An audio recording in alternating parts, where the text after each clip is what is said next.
Okay, this is my fire alarm on a board. It has a smoke detector, a high-low piezo buzzer, sun switches which behind this panel, which can be accessed through these holes on top. My 32 SK1, my Simplex 32 SK1 pole station.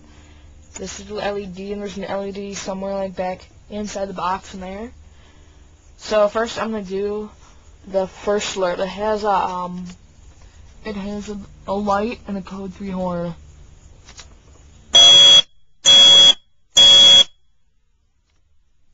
As you see, that's fairly annoying. That's really annoying. Okay, now this is where the sensors come in handy. And I have a piezo buzzer and the light. Ooh, it's gonna be loud.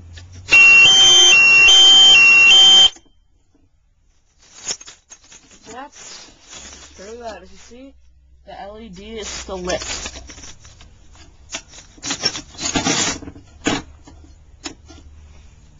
And that is my fire alarm on a board.